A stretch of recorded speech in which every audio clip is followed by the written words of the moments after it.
కీర్తి కీర్తి నానా కీర్తి ఏది? రూమ్లో ఉందిరా. ఏంటో ఈరోజు ఉదయం నుంచి కోడల పిల్ల డల్గా ఉందిరా.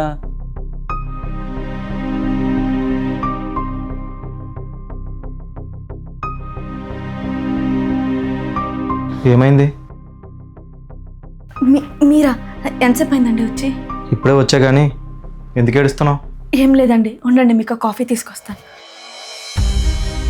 నా దగ్గర దాస్తున్నావా? మీ అమ్మ నాన్న గుర్తొచ్చారా? అవునండి. సరే వెళ్ళి బట్టలు సర్దుకో, 4 రోజులు ఉండొద్దు అని. ఇప్పుడు ఎందుకులండి, వద్దు.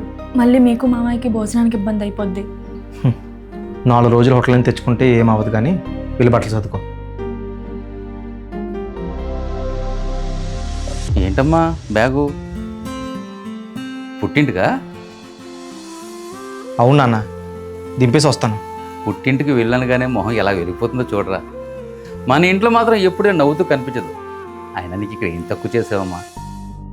నాన్న, కట్టుకున్నప్పుడు ఎంత ప్రేమగా చూసుకున్నా, అత్తారింట్లో ఎంత గౌరవం ఇచ్చినా, పుట్టిల్లు అనేది వేరు నాన్న.